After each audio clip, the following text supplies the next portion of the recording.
So ayan, mayroon tayong in-order sa Shopee. Unbox na natin siya ngayon.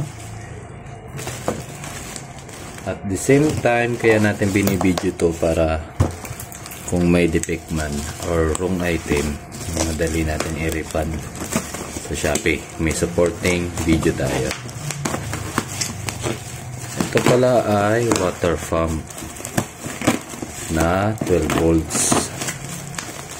Ang plan ko nito ay para sa pang portable car wash or pang car wash ng ating mga motor wash.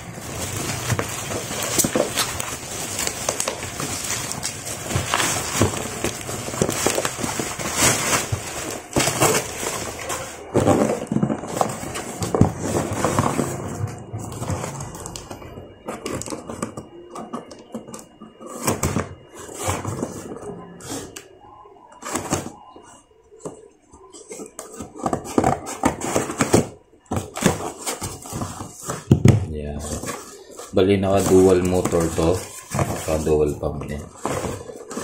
So ayan yung hose, yung power cord or power cable na pang pwede sa outlet ng kotse, 12 volts, pang DC, yung hose,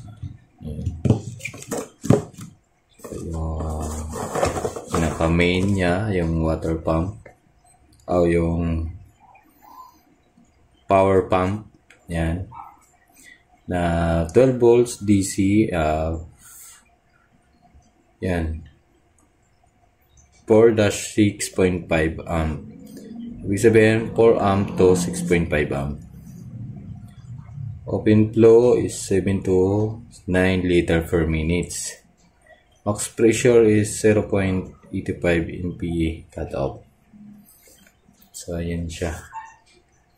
Ito yung DC input niya or sa power cord connector. Medyo may kabigatan, around siguro mga 1 kilo. Yun sa kanyang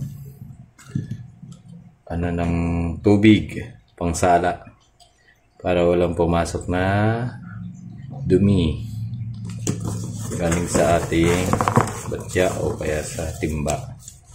So ito yung pinaka niya, gun, nozzle niya, nozzle gun.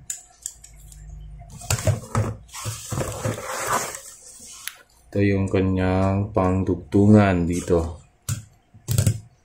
So yun lang. So, ang kailangan naman natin ay ito, may user manual. Kailangan naman natin ay subukan siya para malaman natin kung working tong ating nabiling water pump o power pump. Dual power pump yan. Try natin munang buuhin yung try muna nating power on lang muna. So yan, tanggalan muna natin to. May tubig siya, ibig sabihin tinis na to kasi may tubig. Buuin na lang pala muna natin, tapos tsaka natin itis. Ito yung user manual niya o user guide kung paano buuhin. Yan. Specs na din. Brand Ronghe, model E201, name Good Pumps, product qualified inspector BCO 3. Your freeze are very important. Yan. Yung guide. Take off that plug, tapos solution joint, plug into the car, cigarette lighter connector or terminal siya. So ganun lang pala ito. Importante ito. Tanggalin muna natin to. Just plug in lang natin to. May thread naman siya.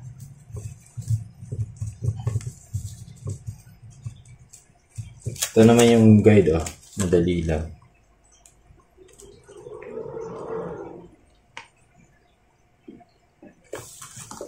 Tapos ito, tanggalin. Nandito. May tubig talaga siya. Kaya, ibig sabihin sinubukan na to.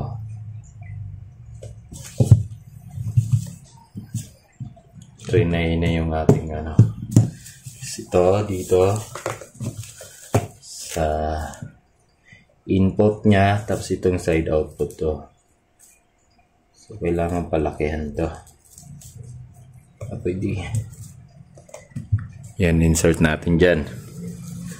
Hindi na natin ika-cut off yung video na yan. Para madali i-edit.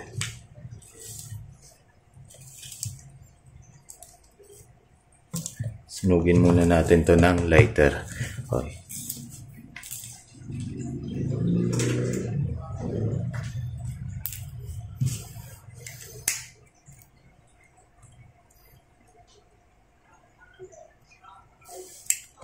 Tapos, saka natin ilagay.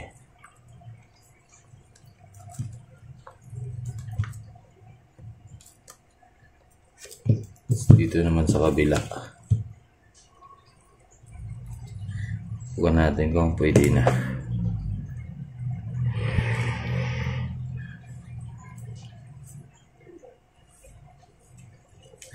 Ito, pwede mo naman palitan tong hose na to.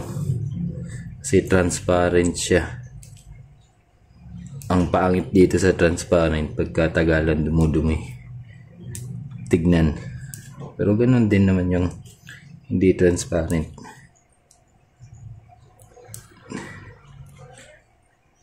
Yan, connect na siya.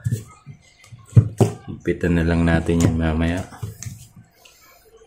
Ito yung kanyang kasamang pang para dito. So ito ilalak lang, tutulak lang. Tapos yun na, connect na. Tulak muna natin pupunta pa back. Tapos tsaka natin ilagay. Tapos bitawan natin para malak yan. Ganun din dito. Dali lang ikabit. Tulak muna natin pa back. Tapos pasok, bitaw. Pag tinanggal natin, hatakin natin. Tapos hatak, bitaw. May gasket naman to dito, parang o-ring na rubber. Kaya I think hindi na yan sisingaw. Tubig. Tapos ito yung trigger niya. Parang sa barrel, trigger. Kung gaano kalakas. Iso yung nozzle niya. Tapos na-adjust kung gaano ka force. Luluwagan at higpitan. So ayun, try na muna natin to. So ayan, naka-install na siya. Dito siya. So, sobrang lakas ng pressure. Ito may sumisingaw dito. Pag hindi naka-pihit to or hindi naka-on. Kaya ang ginawa ko, in-on ko na konti. Ito yung gamit natin. Portable generator na 12 volts. Only 12 volts lang yan. Ayan. Ayan. Na 18 amp battery. Ayan, wala yung connection dyan sa loob. Ito siya, nakakonect siya dito. Punta dito sa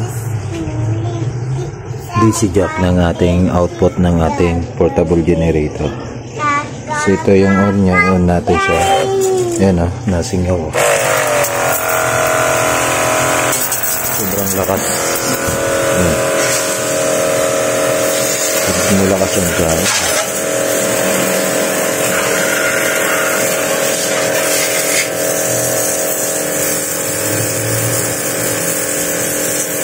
Hindi siya pang motor wash. Pero malakas nga. Ayan o. Yan, lumot yan o. Tatanggal. Pwede mo siya i-off. Ito, iigpitan mo lang. Ito yung ina-adjust.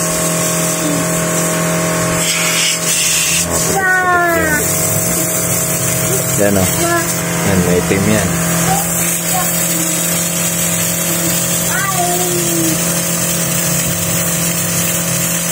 Mga lumot yan.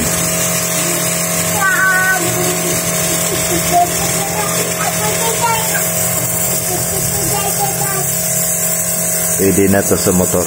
Malakas.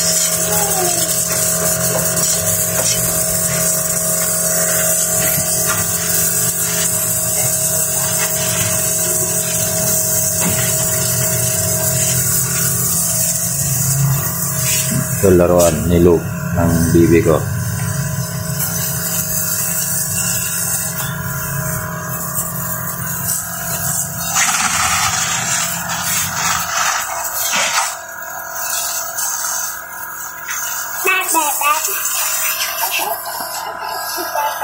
So, ayun, nilagyan muna natin ng tiplon to, yung sumisingaw dito. Baka sakali mawala yung ano niya ng tubig. Sigpitan na din natin to ng todo. Pagkita ko na lang sa inyo mamaya kung may ano pa dito, tumatagas pa. So, ayan. So, ayan, ito batya ng tubig to. Lipat na natin dito sa baba kasi nababasa yung ating portable generator na 12 volts DC. Yan, power on na natin. Meron pa rin talaga sa lakas siguro ng pressure, meron pa rin talaga. Yan, pero hindi na asin kagaya ng kanina.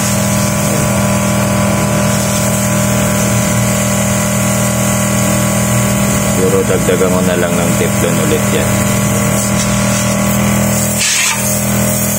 Siya. Ganyan kahaba yung kanyang hose.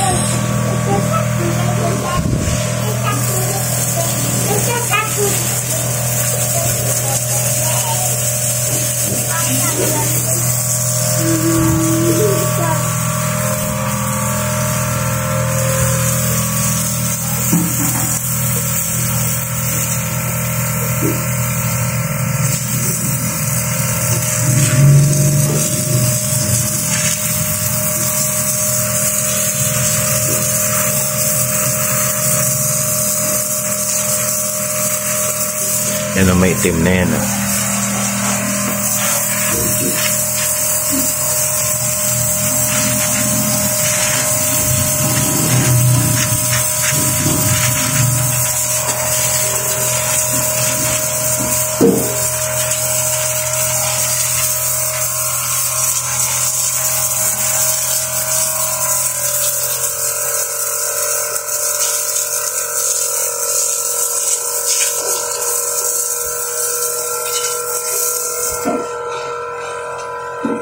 So, pwede ito ma-off. Ito, adjust lang nito.